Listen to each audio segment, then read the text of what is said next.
Hello, welcome to Furious Driving, and you join me today on what will be a bias review. Yes, I'm looking at an Alfa 146 Ti. Oh, this wants to be on a mountain road, twisting around switchbacks and revving its little twin spark to the limit. If you like reviews of interesting and unusual cars like this, then please do hit like and subscribe. And if you want to buy this actual car, it's for sale at Stone Cold Classics at Rootham in Kent, where he'll be happy to talk to you. Link is in the description if I haven't bought it first. Now on with the review.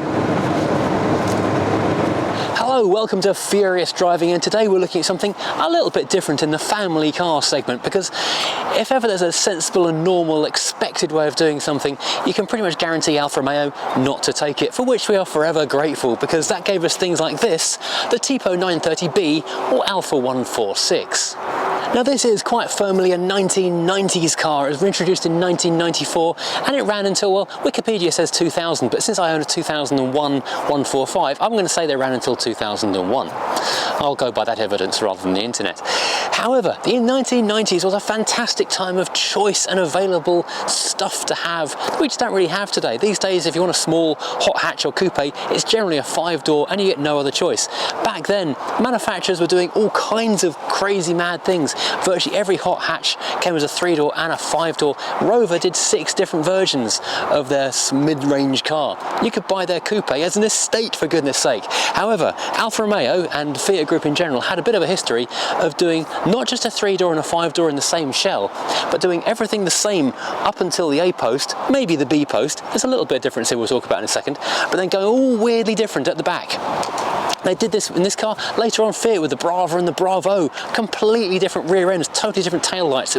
Quite an interesting take on things, quite a non-cost effective way of building cars, which I suppose is why they don't do it anymore. However, back in 1994, Alfa Romeo were kind enough to give us 2 different versions of this car. The 145 came out first, and that was the car they started developing initially 4 years prior, back in 1990.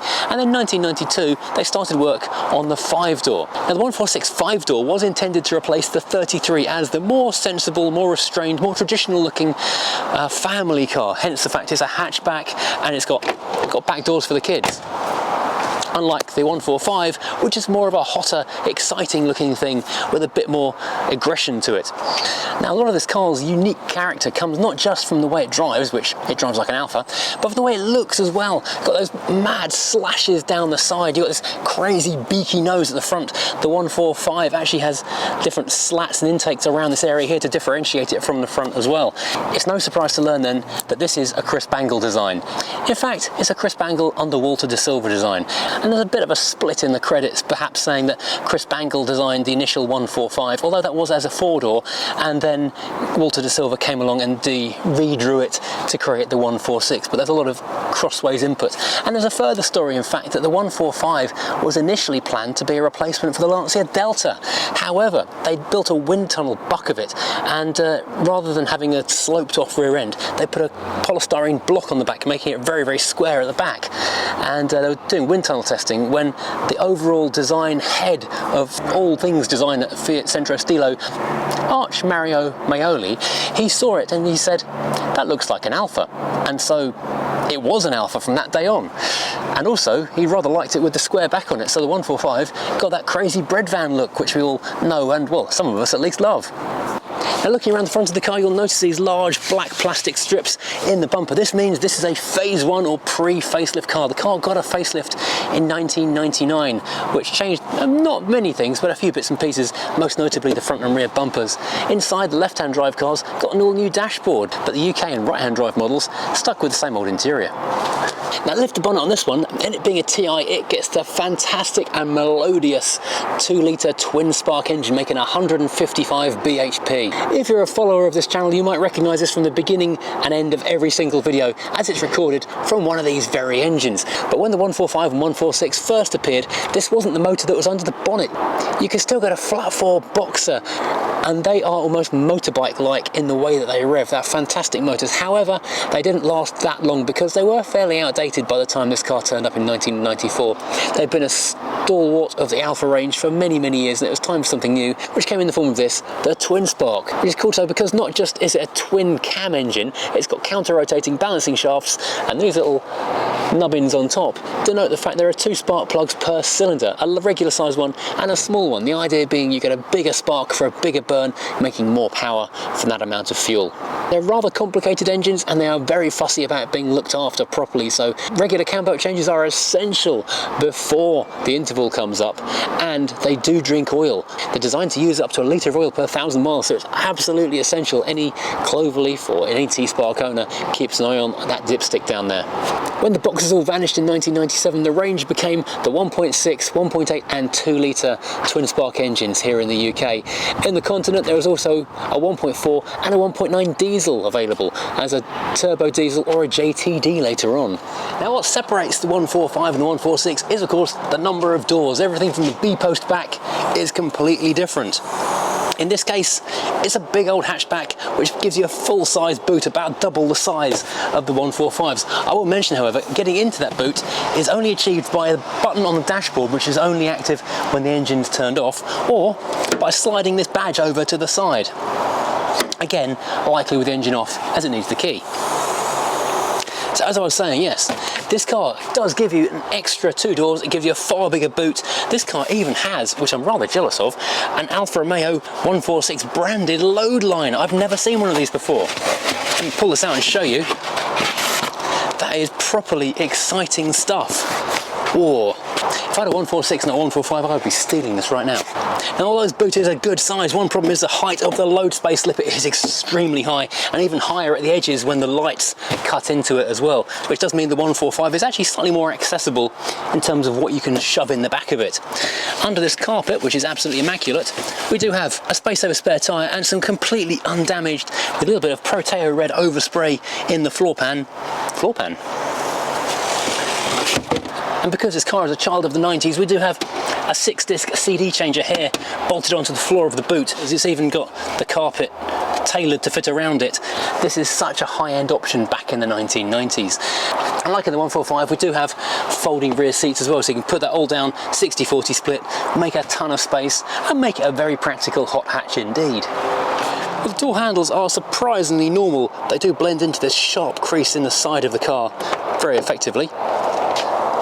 So you like about Chris Bangle, he does blend his designs extremely well from one end of the other to the other of the car. Now, the door cards, in this particular case, we've got the standard Alfa Romeo embossed hard-wearing fabric, which was standard on most 145s, 146s. In fact, anything but this is quite uncommon. If you're lucky enough to find one with the Momo leather interior, you are doing very well indeed.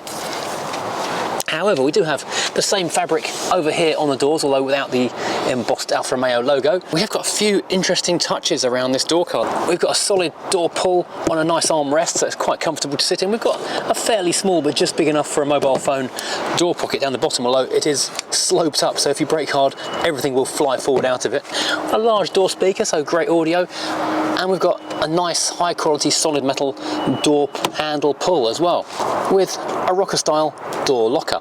Now this is where things start to get a bit curious and interesting. The corner vents, rather than being on the edge of the dashboard, are over here in the door, so they're a little bit closer to the driver and the front seat passenger. There's a vent passage which comes through here and marries up just here into the doorway, so those meet when the door is shut and pass the air through here.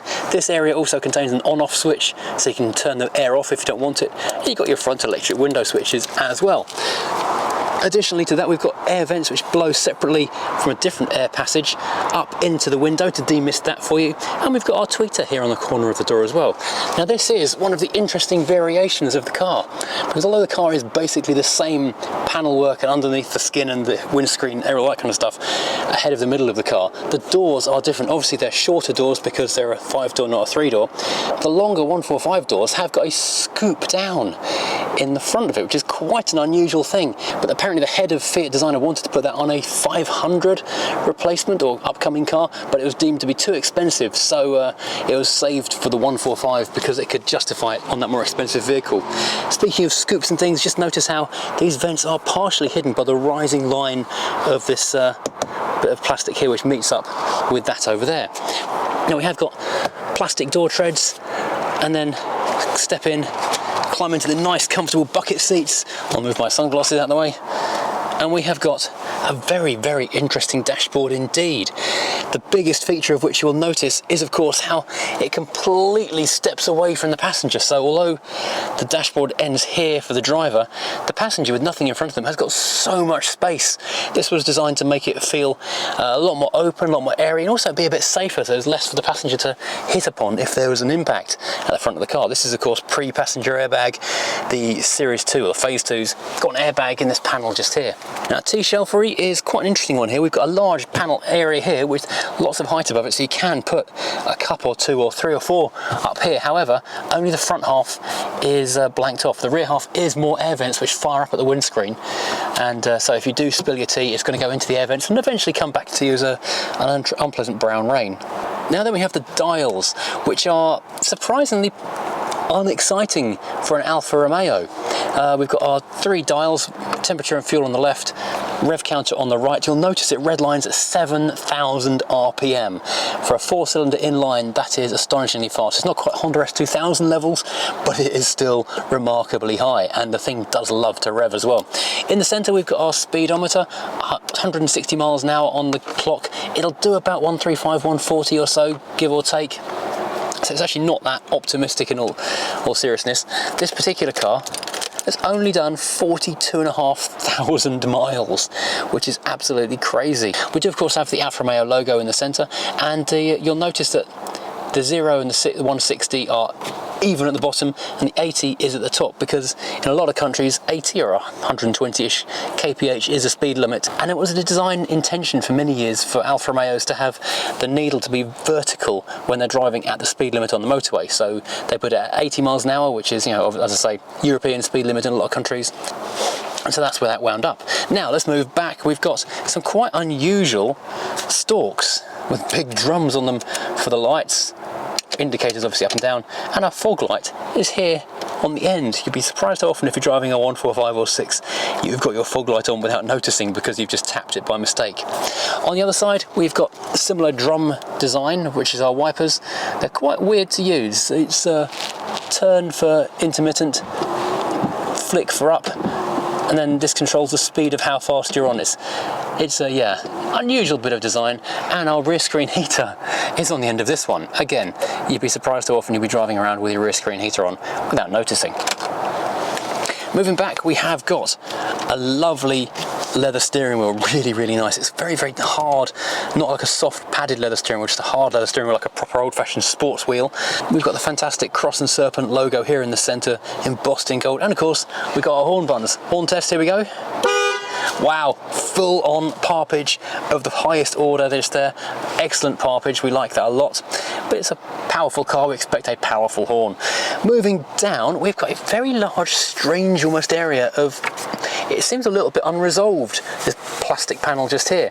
This is our ventilation controls. This being a 1990, I'm thinking 6 model, it's not got air conditioning, not even as an option, as there's no blanked off plate. Later cars in the Phase 2 certainly, and European models did have an extra one of these buttons just here, around here somewhere, which gave us air conditioning.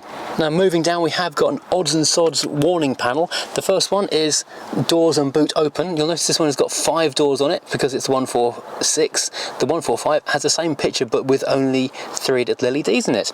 We've got a button for opening the boot, hazard lights, front fog lights, that's the rear fog lights on that stalk up there, and our digital clock. Moving down, we've got a large, as in very large, ashtray area, which also conceals the cigarette lighter. This is a slightly annoying bit of design, but I guess they didn't really preempt this. If you want to run a USB phone charger, that kind of thing, it means you've got to drive with the ashtray open the whole time. Slightly annoying, but not really the end of the world. Underneath that, we have got a period Philips radio, and underneath that, we've got a huge cubby hole, and this does mean this area can be used to fit a doubled-in radio in if you really want. And moving back, we have got the proper gearbox. It's 5-speed manual, lovely leather knob on the top, fake leather underneath though. However, it looks genuine. You don't often touch it, so it doesn't really matter. Moving back, we've got the same mirror switches you'll find in virtually every other Fiat, Alfa, Lancia of the time. Tiny cubby hole for I've literally no idea what. Rear window lockout on this particular one being 5-door, and the rear window switches with the remarkably tactile little buttons on them.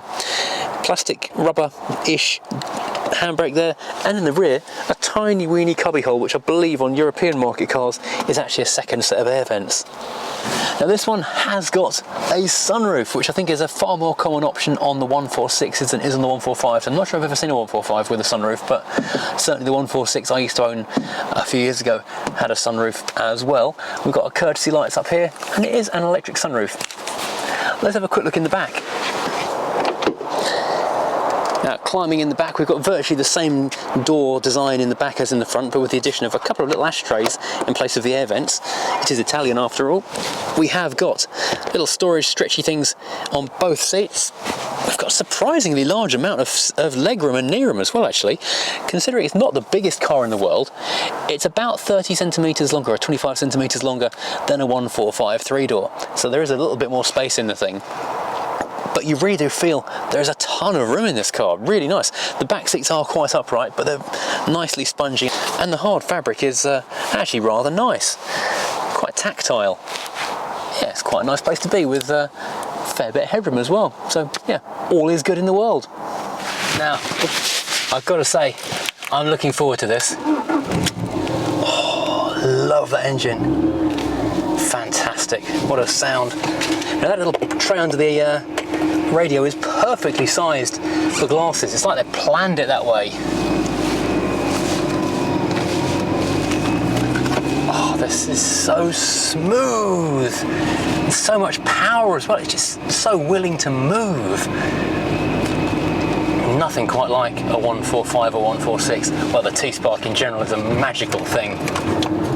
Let's get some air going because it's boiling in here. Oh, I'm boiling! To quote Martin Goodman. In fact, let's go left so we can hoop it around the roundabout. The clutch in this one's much nicer than my 145. Really light. My 145 clutch is a bit heavy and the biting point is right at the top, so I definitely need a new clutch in that compared to this. Oh, so much nicer. Handling on these things is really rather good. Proper 90s hot hatch, feels like it wants to lift a back wheel kind of handling. And loads of torque in third gear. It's fantastic. Oh, this is a happy place. Brilliant. You can sense that twin spark buzzing. It doesn't really wake up until you hit around 3,500, 4,000 RPM. Then the VVC, VTEC stuff, starts doing its thing and you really do get to notice stuff. Another nice thing with the clutch is that the height of the clutch pedal is exactly the same as the step to rest your foot on the left. So you can just step off the clutch pedal onto that little footrest. It's like someone thought about it almost. Now, people often complain about the sitting position of Italian cars, and I'll be honest, you do kind of sit a little bit scrunched or hunched, just trying to get that perfect position. I could move back a little further on my legs, and then it's just a little uncomfortably far away on my arms. So yeah, you do have that constant battle to find the perfect position in one of these, but then you've got so much else going on that that's not really something you think about very much at all. The seat is adjustable for height up and down, and it's a really tight sort of kidney squashing bucket seat, but it's nice and soft as well, so it's really rather good.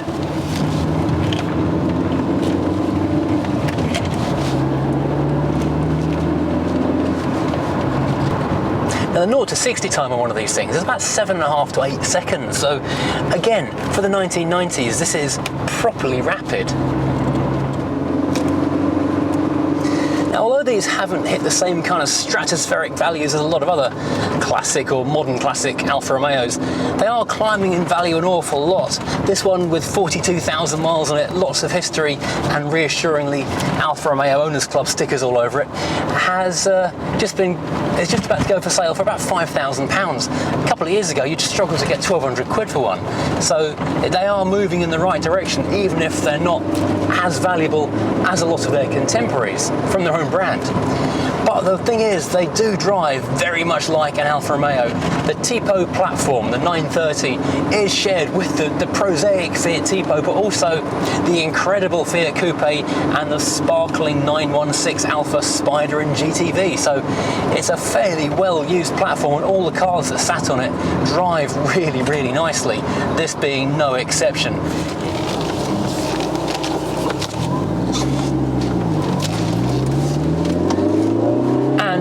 It's got very good suspension as well. McPherson struts in the front, coil springs, shock absorbers and radius arms in the back. And everything apart from the basic 1.6 and 1.4 got discs all round.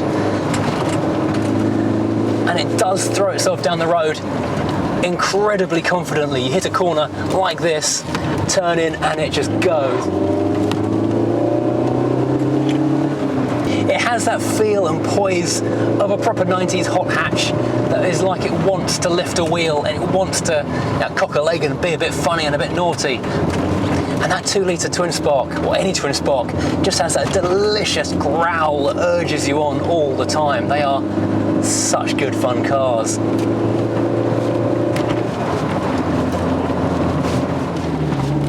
Now the thing about these cars is that, yes, they're not completely perfect, I'll be honest. I own one, I've owned one of these as well, and I'm aware that there are issues. The seat doesn't go down far enough. The position of your right foot does make your ankle ache on a long drive sometimes. The air conditioning doesn't work on mine. The boot isn't that brilliant, but there's so much that you can't put your finger on. The innate alphaness of the whole thing that makes every drive an experience. That is why every Alfa Romeo owner is always willing to forgive and overlook so much, because just driving one and being in one, it just makes them happy all the time. You might be asking, what kind of oddball buys one of these cars? Not once, but twice. Well, the answer is you're looking at one. I had one of these around 2000. It was an identical spec to this, apart from mine was Rosso rather than Proteo Red. And a few years later, I wanted another one, so now I've got my Azzurro Fantasia 145. That's a cloverleaf, this is a TI. Both of them with a 2-litre twin spark, and they were both fantastic. They get into your blood. They may look unusual, may not be the easiest things to keep on the road, but they are so, so worth it.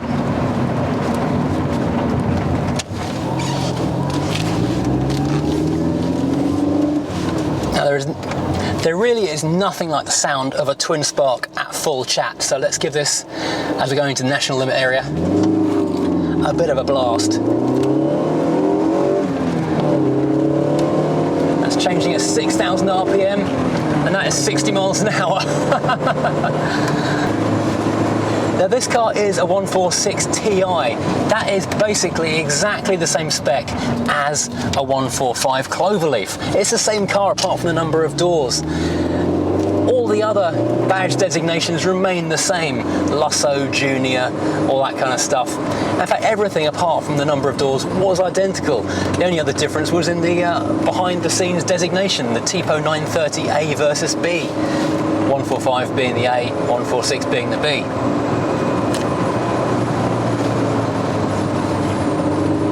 Now I wish I could tell you what it was that makes this feel so different and interesting and special, but even having owned two of the things, I can't quite put my finger on it.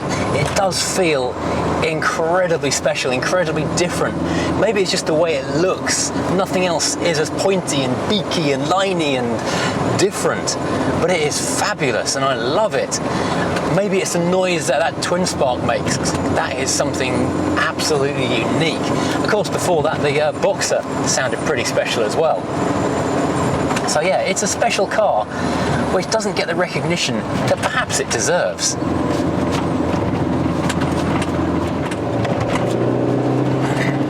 They're not common cars anymore either. Looking on how many left, which is of course the least reliable but most often quoted by me source of car numbers, there's only a couple of hundred of these left in the UK, certainly only about 70 or so Cloverleafs and about 30 or so 146 Ti's, and middling to small numbers, as in under 100, of the other engine sizes and trim levels.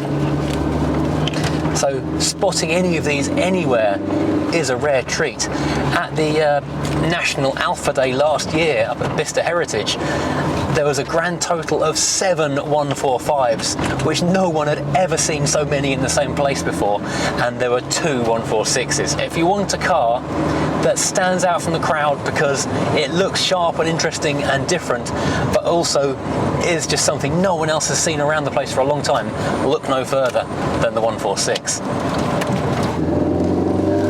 Let's just quickly take this up a dual carriageway so we can hear that twin spark shout. Oh yes.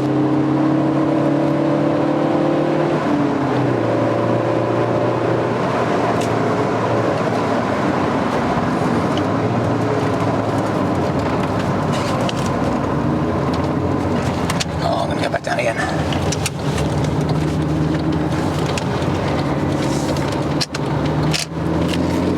This car is magnificent.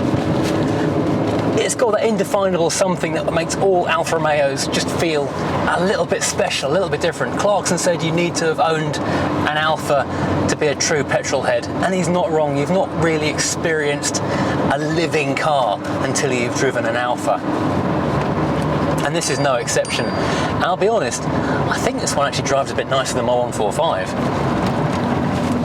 Now, comparing this one to my 145, there's a couple of interesting differences. This gearbox felt a little bit notchy until it had warmed up properly, but now it feels really, really smooth and just slick. It's not that mechanical slickness like an MX-5. It's more of a plasticky slickness, but it's still slick nonetheless. My gearbox feels a little bit more snappy than that. This car feels so much smoother in the suspension, the power delivery, everything, the way it rides, it feels more grown up. My one, despite being basically the same car, has got a different kind of rawness, and the engine feels like it's got a bit more of a sparkling edge, although before I got hold of it, my particular car did have a £7,000 engine rebuild, so I know it has had a fair bit of working over. It does feel a bit faster, and I'd never really been able to compare it until now, to actually put it side by side and with a standard car and see what the difference is. But this does take me back. I had one of these for a couple of years and I put quite a few thousand miles on it, and I loved it.